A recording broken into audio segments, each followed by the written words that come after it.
ياسين والقرآن الحكيم إنك لمن المرسلين على صراط مستقيم تنزيل العزيز الرحيم لتنذر قوما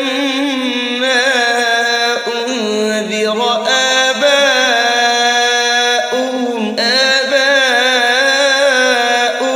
فهم غافلون لقد حق القول على أكثرهم فهم لا يؤمنون إنا جعلنا في أعناقهم أغلالا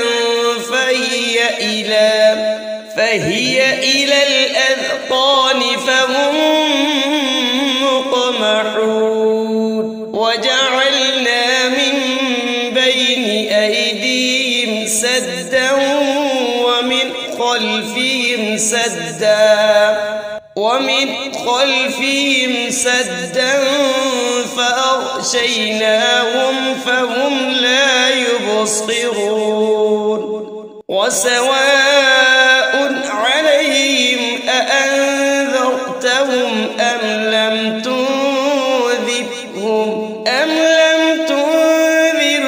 لا يؤمنون إنما تنذر من اتبع الذكر وخشي الرحمن بالغيب فبشره بمغفرة وأجر كريم إنا نحن نحيي الموتى ونكتب ما قدموا وآثارهم وكل شيء أحصيناه في إمام مبين واضرب لهم مثلا أصحاب القرية إذ جاء المرسلون إذ أرسلنا إليهم 2 فكذبوهما فعززنا بثالث فقالوا إنا إليكم مرسلون قالوا ما أنتم إلا بشر مثلنا وما أنزل الرحمن من شيء إن أنتم إلا تكذبون قالوا ربنا يعلم إنا إليكم لمرسلون وما علينا إلا البلاغ المبين قالوا إنا تطيرنا بكم لئن لم تنتهوا لنرجمنكم وليمسنكم منا عذاب أليم قالوا طائركم معكم أئن ذكرتم بل أنتم قوم مسرفون وجاء من أقصى المدينة رجل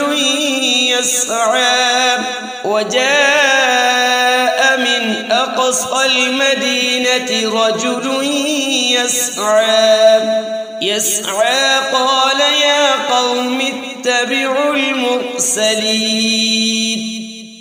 اتبعوا من لا يسألكم أجرا وهم مهتدون وما لي لا أعبد الذي فطرني وإليه ترجعون أأتخذ من دونه آلهة إن يردن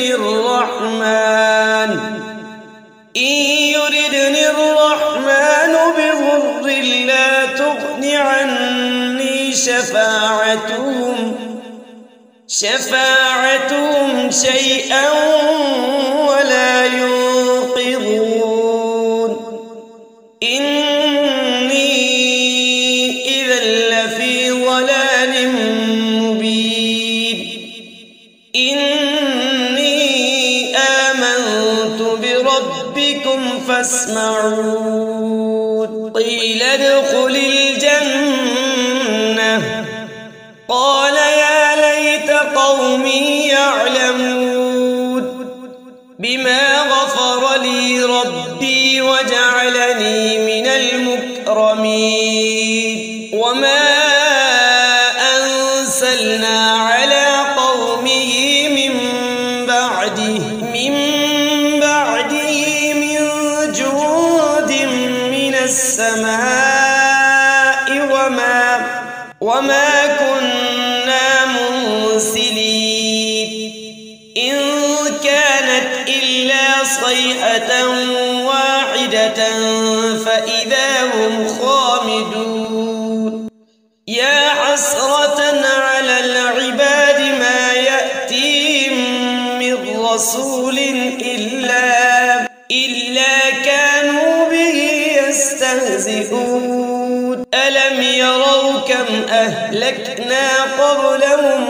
من القرون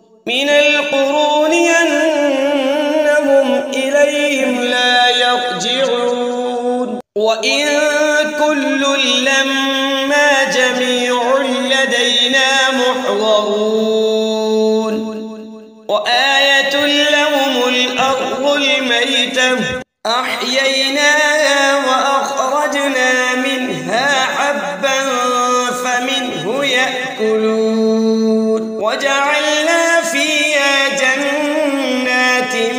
من نخيل وأعناب وفجرنا فيها من العيون ليأكلوا من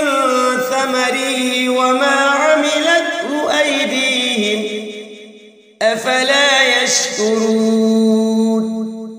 سبحان الذي خلق الأزواج كلها مما تنبت الأرض ومن أنفسهم ومما لا يعلمون وآية لهم الليل نسلخ منه النهار فإذا هم مظلمون والشمس تجري لمستقر لها ذلك تقدير العزيز العليم والقمر قدرناه منازل حتى عاد كالعرجون القديم لا الشمس ينبغي لها أن تدرك القمر ولا الليل سابق النهار وكل في فلك يسبحون وآية لهم أنا حملنا ذريتهم في الفلك المشحون وخلقنا لهم من مثله ما يركبون وإن نشأ نغرقهم فلا صريخ لهم ولا هم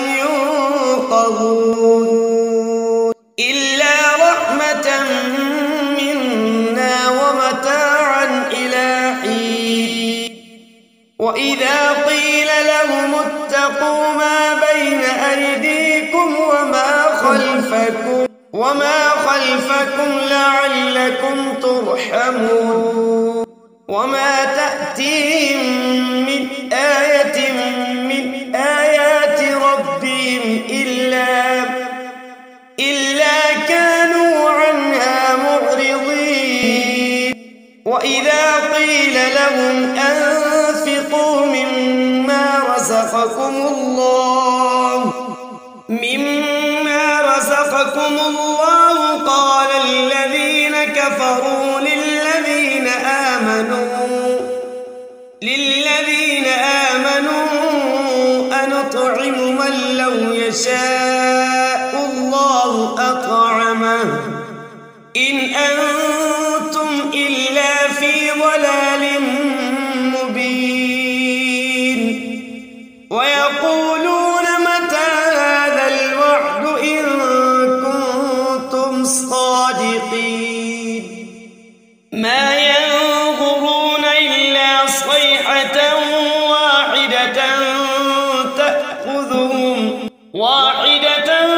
تأخذهم وهم يخصمون فلا يستطيعون توصية ولا إلى أهلهم يرجعون ونفخ في الصور فإذا هم من الأجداث إلى ربهم ينسلون قالوا يا ويلنا من بعثنا من مرقدنا هذا ما وعد الرحمن وصدق المرسلون إن كانت إلا صيحة واحدة فإذا هم جميع لدينا محضرون اليوم لا تظلم نفس شيئا ولا تجزون إلا ما كنتم تعملون إن أصحاب الجنة اليوم في شغل فاكهون هم وأزواجهم في ظلال على الأرائك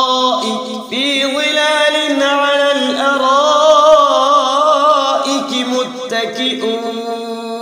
لهم فيها فاكهة ولهم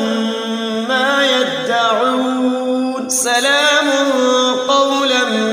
من رب رحيم وامتازوا اليوم أيها المجرمون ألم أعهد إليكم يا بني آدم ألا تعبدوا الشيطان إنه لكم عدو مبين وأن اعبدوني هذا صراط مستقيم ولقد أضل منكم جبلا كثيرا أفلم تكونوا تعقلون هذه جهنم التي كنتم توعدون اصلوها اليوم بما كنتم تكفرون اليوم نختم على أفواههم وتكلمنا أيديهم وتشهد أرجلهم بما كانوا يكسبون ولو نشاء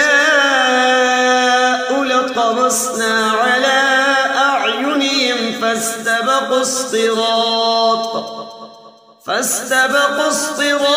فأنى يبصرون ولو نشاء لمسخناهم على مكانتهم فما استطاعوا مضيا ولا يرجعون ومن نعمره ننكسه في الخلق أفلا يعقلون وما علمناه الشعر وما ينبغي له إن هو إلا ذكر وقرآن مبين لينذر من كان حيا ويحق القول على الكافرين أولم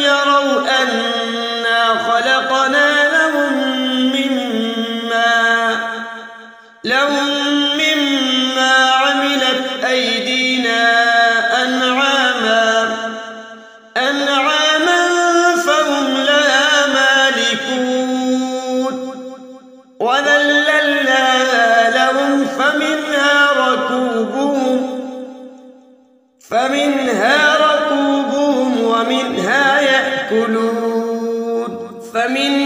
ركوبهم ومنها يأكلون ولهم فيها منافع ومشارب أفلا يشكرون واتخذوا من دون الله آلهة لعلهم ينصرون لا يستطيعون نصرهم وهم لهم جند محضرون فلا يحزنك قولهم إنا نعلم ما يسرون وما يعلنون أولم ير الإنسان أنا خلقناه من نطفة فإذا هو خصيم مبين وضرب لنا مثلا ونسي خلقه قال من يحيي العظام وهي رميم قل يحييها الذي أنشأها أول مرة وهو بكل خلق عليم الذي جعل لكم من الشجر الأخضر نارا فإذا أنتم منه توقدون أوليس الذي خلق السماوات والأرض بقادر على أن يخلق مثلهم بلى وهو الخلاق العليم إنما أمره إذا أراد شيئا أن يقول له كن فيكون فسبحان الذي بيده ملكوت كل شيء وإليه ترجعون بسم الله الرحمن الرحيم الرحمن علم القرآن خلق الإنسان علمه البيان الشمس والقمر بحسبان والنجم والشجر يسجدان والسماء رفعها ووضع الميزان ألا تطغوا في الميزان وأقيموا الوزن بالقسط ولا تخسروا الميزان والأرض وضعها للأنام فيها فاكهة والنخل ذات الأكمام والحب ذو العصف والريحان فبأي آلاء ربكما تكذبان خلق الإنسان من صلصال كالفخار وخلق الجان من مارج من نار فبأي آلاء ربكما تكذبان رب المشرقين ورب المغربين فبأي آلاء ربكما تكذبان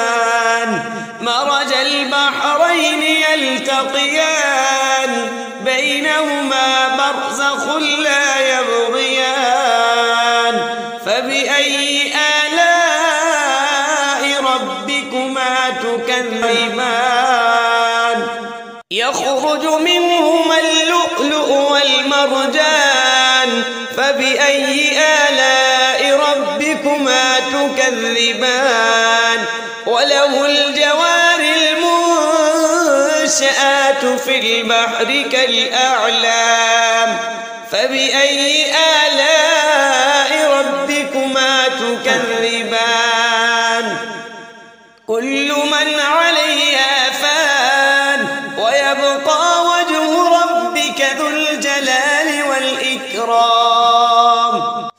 فبأي آلاء ربكما تكذبان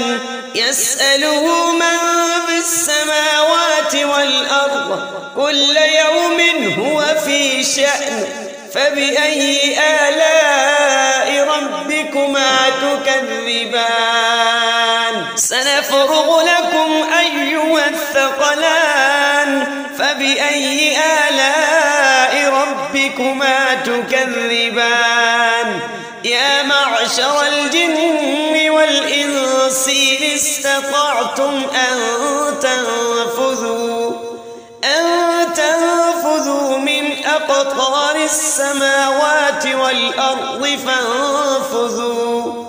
لا تنفذون إلا بسلطان فبأي آلاء ربكما تكذبان يرسل عليكما شواظ من نار ونحاس فلا تنتصران فبأي آلاء ربكما تكذبان فإذا انشقت السماء فكانت وردة كالدهان فبأي آلاء ربكما تكذبان فيومئذ لا يسأل عن ذنبه إنس ولا جان فبأي آلاء ربكما تكذبان يعرف المجرمون بسيماهم فيؤخذ بالنواصي والأقدام فبأي آلاء ربكما تكذبان هذه جهنم التي يكذب بها المجرمون يطوفون بينها وبين حميم آن فبأي آلاء ربكما تكذبان ولمن خاف مقام ربه جنتان فبأي آلاء ربكما تكذبان ذواتا أفنان فبأي آلاء ربكما تكذبان فيهما عينان تجريان فبأي آلاء ربكما تكذبان فيهما من كل فاكهة زوجان فبأي آلاء ربكما تكذبان متكئين على فرش بطائنها من استبرق وجنى الجنتين دان فبأي آلاء ربكما تكذبان فيهن قاصرات الطرف لم يطمثهن إنس قبلهم ولا جان فبأي آلاء ربكما تكذبان كأنهن الياقوت والمرجان فبأي آلاء ربكما تكذبان هل جزاء الإحسان إلا الإحسان فبأي آلاء ربكما تكذبان ومن دونهما جنتان فبأي آلاء ربكما تكذبان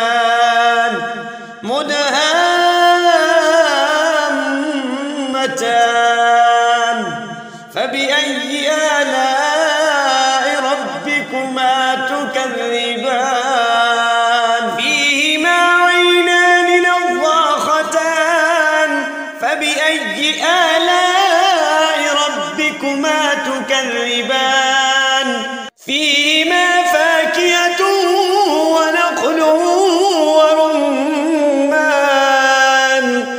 فبأي آلاء ربكما تكذبان فيهن خيرات حسان فبأي آلاء ربكما تكذبان حور مقصورات في الخيام فبأي آلاء ربكما تكذبان لم يطمثهن إنس قبلهم ولا جان فبأي آلاء ربكما تكذبان